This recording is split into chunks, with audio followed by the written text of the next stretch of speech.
Hey Twitch, we need to talk. Okay, so I've never really made a video before, so forgive if the editing's a little weird, but there's something going on over at twitch.tv that I really need to talk about.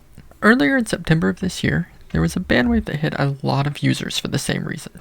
Fraud, typically purchase fraud, and Twitch publicly acknowledged this and reverted the suspensions at that time. However, over the past few weeks since this has happened, and especially more so in the past few days, there have been an increasing number of people reporting to be indefinitely suspended for fraud, just like back in September. I was unaware of the situation in its entirety until December 2nd, when I received an email titled, "Your Twitch account, Noxie Naps, has been indefinitely suspended." I opened this email and found the reason for my suspension was fraud. Now, I've been streaming on Twitch on and off since December 7th, 2014, so roughly 10 years. This was a massive shock and immediately caused me a great deal of anxiety and stress because of how long I've been, using my account. All of my tax information and payment details have remained unchanged for at least 5 or so years, and I haven't made any purchases of subscriptions, bits, Twitch Turbo, or anything like that.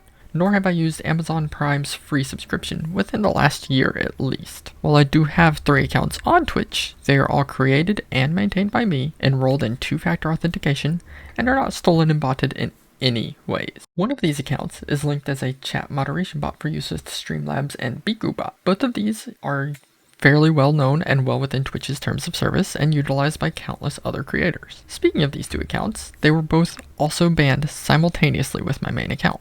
Anyways, back on track. In the email, I was instructed to visit the appeals page on their website.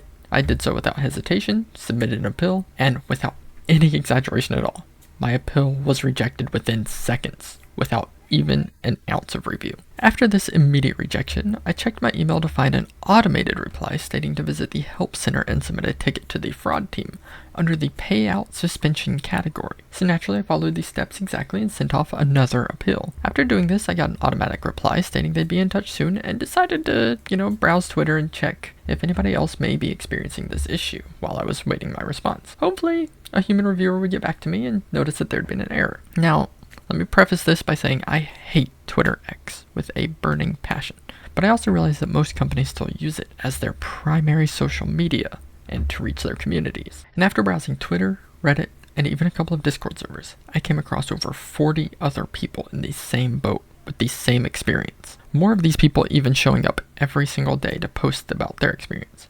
Every single person who I've seen post about this or who has spoken to me directly recounted the same exact process. They receive news of the suspension through an email or by logging into their account. They appeal the suspension on the appeals portal, are immediately rejected without any review at all within seconds. They submit a ticket as instructed, and then they receive a reply to that ticket that is word for word, the same as the one on screen right now, which I even received 72 whole hours after I had initially submitted my appeal ticket. Now, there are parts of this response that I really want to focus on. These parts are the ones saying your account is indefinitely suspended for committing purchase fraud, such as using stolen payment information, abusing Prime Gaming, or abusing chargebacks. We do not unsuspend accounts that have engaged in this level of abuse. And the other part is perhaps even more concerning, stating there are no appeals for purchase fraud. This is the last communication you will receive from us regarding this topic.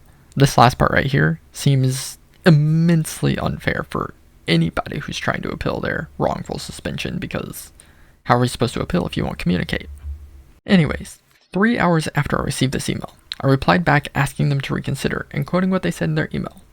To this day, I still have not received a reply, and it's been over 5 full days. They did state that this was the last communication I'll receive, so I guess I'll take that with a grain of salt, but with no evidence or guidance on what the issue was, and the fact that it's the same canned reply everybody else is receiving, I'm convinced that none of the information in my appeal was even read by a human, and even worst case scenario, that it's just an automated reply. Anyways, back on topic. Remember earlier how I stated how long it has been since I made any purchases on my account? Well, since all my information has been unchanged and there have been no purchases, I really do fail to see how there could be any purchase fraud committed at all. I proceeded to investigate further, and sure enough, many others were in the same boat, though few mentioning having purchased bits recently or subscriptions recently with their existing payment methods.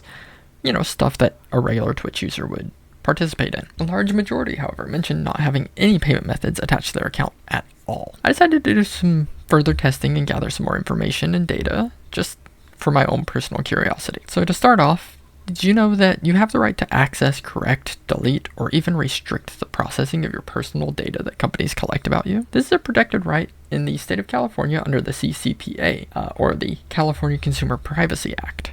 But most companies will generally comply with data requests to avoid any legal trouble, even if you don't reside in California. I decided that since I have no access to my account, I would request a copy of my personal data from Twitch, as is a consumer's legal right, though granted, I do not reside in California currently. I submitted a ticket asking for all copies of my data, including transaction history, so that I may personally review this information and find out if there was any fraudulent activity. Within a few moments, I received an automated response with some generic information stating to reply if I can't access my account, which I did right away. A few hours later, I get an email that stated my case was being worked on, and nearly 24 hours later, I received this email in response to my data request. Note that this was not an appeal in any form, nor was it a request for my appeal to be reviewed, and I still have yet to receive my personal data. It's very disheartening to receive another canned response like this to an entirely unrelated inquiry. So make that a +1 to convince me that the support is either entirely automated or they just simply do not care. One more side tangent before I continue. I've actually emailed and had a positive experience with Twitch support in the past. Back in 2017, I temporarily offboarded from the affiliate program due to being unable to stream and, not being sure of the rules around that. The responses weren't fast, but they were human.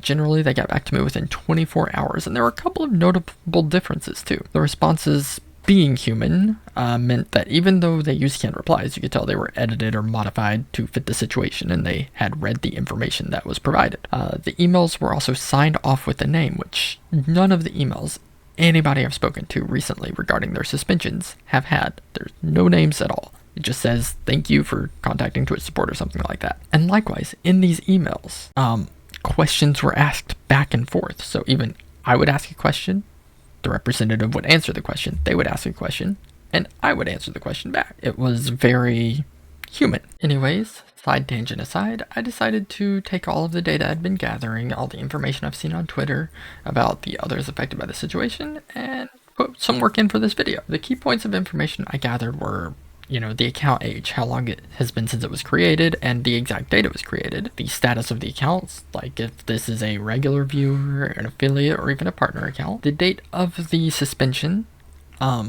did they appeal, and was that appeal instantly rejected? Afterwards, did they submit a ticket? Was their ban overturned? And I noted if there was any social media presence that may have had something to do with their experience throughout the whole process. After going over all of the data I was able to collect, I found that only 6 reinstatements have occurred from the current ban wave, with 2 of them being from the same account which got suspended. Out of at least 42 accounts being suspended, only 1/7 of them being reverted is such an abysmal number. But did you know that even less of these reverted accounts even received a response to their ticket, which may mean that social media did have some level of role to play? For example, Tina the Terror was able to drum up some noise over on Twitter and got the suspension overturned the very same day, while also verifying that her appeal was instantly rejected.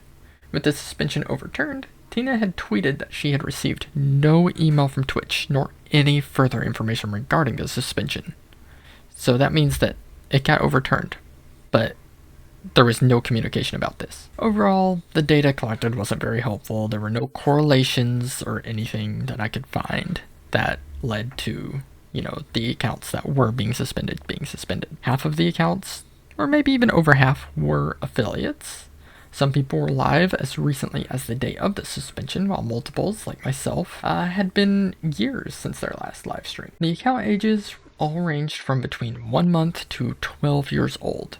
Though 2 of the people that I found, I was able to personally confirm they are account sellers, so maybe they were rightfully banned for this, I don't know. I tried to speak directly with a number of the affected creators too, but with the atmosphere on Twitter, bots, it was exceedingly difficult to get any sort of response. As of writing this video, I did receive a word-of-mouth update from another affected creator, so take this with, a grain of salt because it is word of mouth, but a viewer of theirs is allegedly acquainted with a Twitch employee and confirmed that some accounts had been placed into a category when they got suspended that causes Twitch's auto moderation system to immediately resuspend the account when it's overturned. They stated that this streamer's account specifically had been attempted to be reinstated multiple times, but was unsuccessful due to this issue.